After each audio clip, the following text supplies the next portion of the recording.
बात आज से लगभग 600 वर्ष पुरानी है, जब कबीर साहिब जी काशी शहर में एक जुलाहे की लीला कर रहे थे। दामोदर नाम का एक बहुत बड़ा सेठ काशी शहर में रहता था। उसके कई समुद्र में चलने वाले जहाज थे। काशी और आसपास के क्षेत्र के व्यापारी उसके जहाज से सामान दूसरे देशों में लाते ले जाते थे। कबीर साहिब जी काशी नगर में स्थान स्थान पर अपने शिष्यों के घर सत्संग किया करते थे। हे गुरुदेव, कल आप हमारे घर पर सत्संग करने की कृपा कीजिए। ठीक है बेटी, कल हम आपके घर पर सत्संग करेंगे। जिस भक्त आत्मा के घर सत्संग था, उसने अपने मोहल्ले के सभी लोगों को सत्संग में आने का निमंत्रण दिया। दामोदर सेठ के घर भी संदेश गया। घर पर सेठ दामोदर की पत्नी धर्मवती थी। बहन, कल हमारे गुरुजी हमारे घर पर सत्संग करेंगे, आप सत्संग सुनने जरूर आना। ठीक है बहन, हम सत्संग सुनने जरूर आएंगे।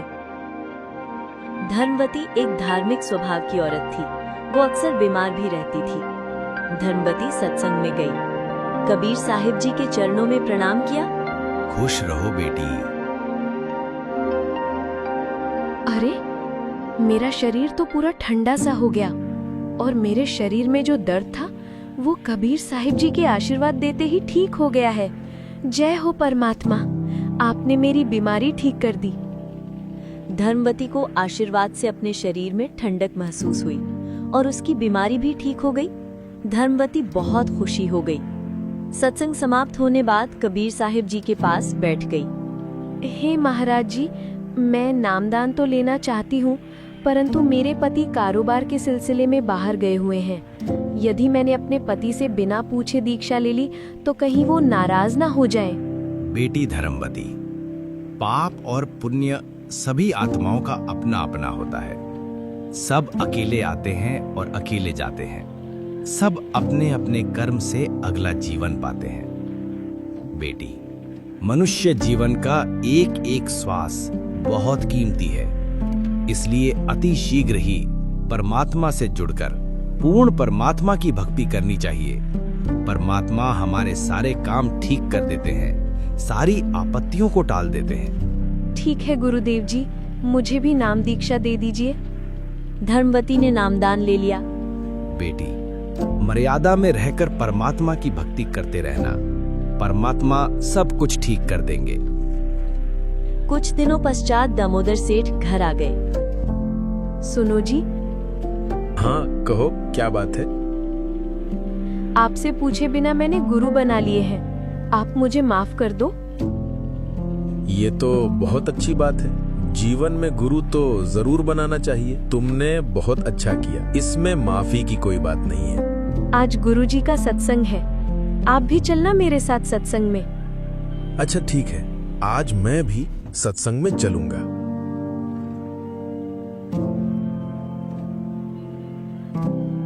दामोदर सेठ सबसे पीछे सत्संग में बैठे जाते हैं। कबीर साहिब जी ने सृष्टि रचना का वृत्तांत सुनाया।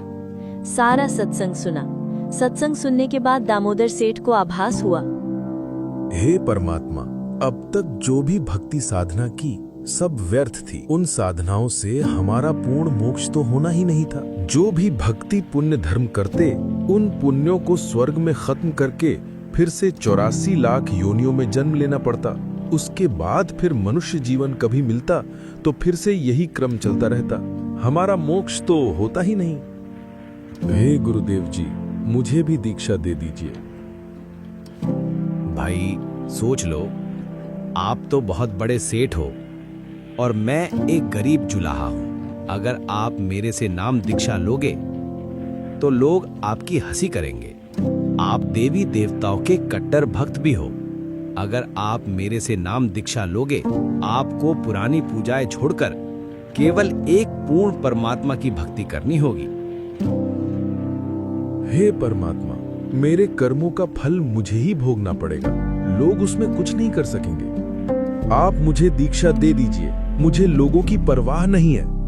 ठीक है बेटा, परमात्मा की भक्ति मर्यादा में रहकर करो और अपना कल्याण करवाओ। दामोदर सेठ ने सत्संग खत्म होने के बाद कबीर साहिब जी से नाम दीक्षा ली और अपने घर चले आए। कुछ दिन बाद दामोदर सेठ अपने समुद्री जहाज से व्यापार के लिए चले जाते हैं। कुछ अन्य लोग भी उनके साथ व्यापार करने जाते हैं। दामोदर सेठ जी अपने कमरे में कबीर साहिब जी की फोटो लगाकर दीपक लगाने लगे और परमात्मा की भक्ति करने लगे। अरे भाई सेठ जी, ये किसकी फोटो लगा ली है आपने? ये मेरे गुरुदेव कबीर साहिब जी की तस्वीर है। मैंने कबीर साहिब जी से नाम दीक्षा ले ली है और पूर्ण परमात्मा कबीर साहिब जी द्वारा बताई गई भक्ति साधना कर रहा हूँ। अच्छा भैया, ये तो बताओ कि ये कबीर जुलाहा कब से परमात्मा बन गया? चलो भाई चलो, दामोदर सेठ तो अब कबीर जुलाहे का भक्त बन गया। सभी लोग दामोदर सेठ जी का मजाक उड़ाने लगे। लो भाई, आ गया कबीर जुलाहा। अरे भगत जी, उस कबीर जुलाहे का कुछ ज्ञान हमें भी बता दो। आज तक हमें सब ने यही बताया है कि कर्मों का फल तो भोगना ही पड़ता है। यदि कोई व्यक्ति बहुत दुखी है तो ये दुख उसके पाप कर्मों के कारण है। ये दुख उसे भोगने ही पड़ेंगे। लेकिन कबीर साहिब जी बताते हैं, पूर्ण परमात्मा की सच्ची भक्ति करने से पूर्ण परमात्मा हमारे पाप कर्मों को खत्म करके हमें सुखी कर सकते हैं। हम परमात्मा की भक्ति करते ही इसीलिए हैं कि परमात्मा हमारे दुख दूर करें। अगर हम भक्ति भी कर रहे हैं और हम पर दुख भी आ रहे हैं तो हम जो भक्ति साधना हम कर रहे हैं वो सही नहीं है। अगर हम पूर्ण परमात्मा की भक्ति करेंगे तो हम सतलोक चले जाएंगे।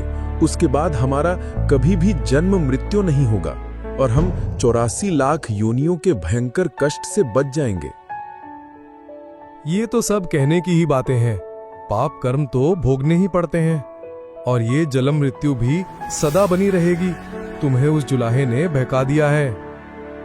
दामोदर सेठ जी ने उन लोगों को कबीर साहिब द्वारा बताए जा रहे भक्ति मार्ग बहुत समझाया, पर वो नहीं माने। दामोदर सेठ जी अकेले अपने कमरे में परमात्मा की भक्ति करते रहते थे। एक दिन जब वे व्यापार करके लौट रहे थे, उनका जहाज बीच समुद्र में था। तब अचानक समुद्र में एक बहुत ही भयंकर समुद्री तूफान उठा। अरे भाइयों, जल्दी बाहर चलो, समुद्र में भयंकर तूफान उठा है और वो हमारे जहाज की ओर ही आ रहा है।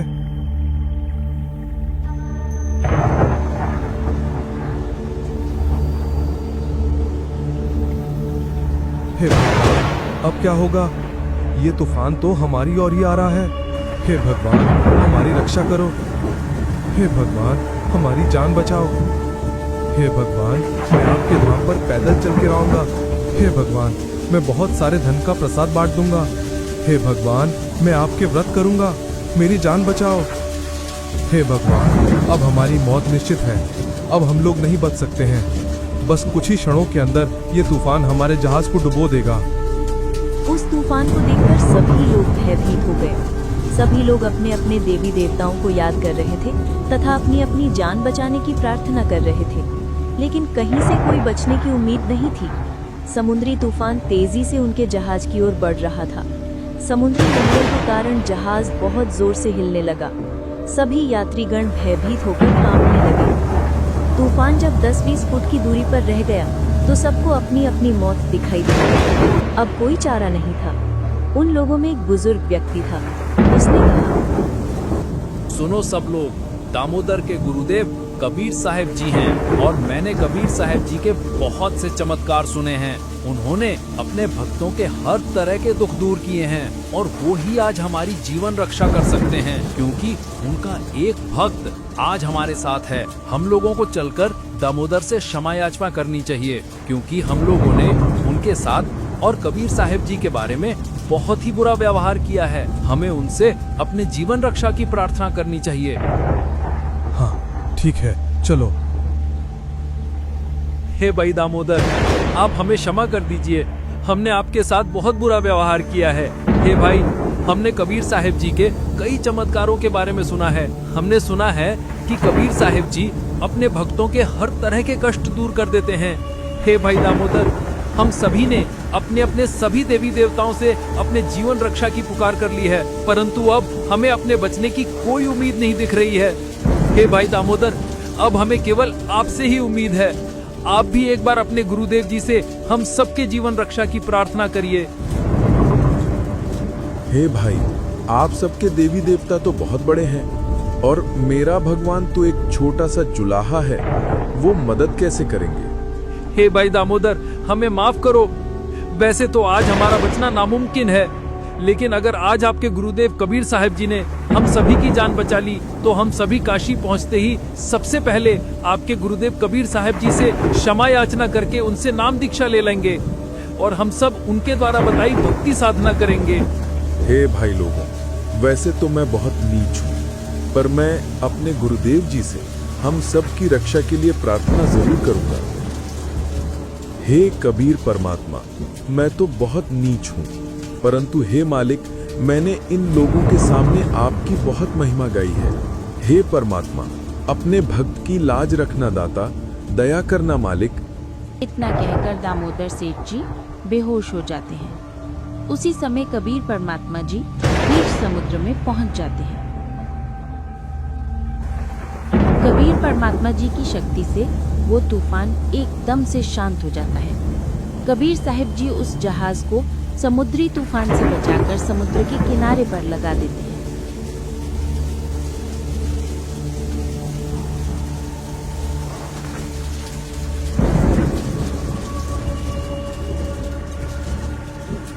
उसी समय की बात है, परमात्मा कबीर साहिब जी काशी नगर में सत्संग कर रहे थे। तभी अचानक कबीर परमात्मा कपड़ों समेत पूरे पानी में भीग जाते हैं। कुछ लोग कहते हैं कि गुरुजी, पसीने से आपके कपड़े भीग गए हैं, आपकी तबीयत तो ठीक है ना गुरुदेव? भाई, मेरा एक भक्त दामोदर सेठ है। वो कुछ सेठों के साथ व्यापार करने विदेश गया था। आज वो समुद्री जहाज से समुद्र के रास्ते से वापस लौट रहा था। जब जहाज समुद्र के बीच में था, तभी भयंकर तूफान आ गया।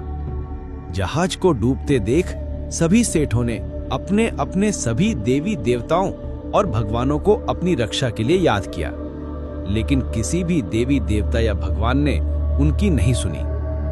भाई, मैं अपने भक्त दामोदर की आत्मा की पुकार सुनकर वहां गया और दामोदर के जहाज को डूबने से बचाया है और उसे किनारे लगाकर आ रहा हूं, इसलिए मैं पानी में भीग गया हूं। अरे भाई, गुरुजी ये क्या बोल रहे हैं? गुरुजी तो हमारे सामने बैठे हैं, ये तो कहीं गए ही नहीं है। फिर गुरुजी ने दामोदर सेठ का जहाज डूबने से कैसे बचाया? भैया, मुझे नहीं पता, गुरुजी की लीला गुरुजी ही जाने। सत्संग सुनने वाले कुछ लोगों को कबीर परमात्मा की बातों पर विश्वास नहीं हुआ।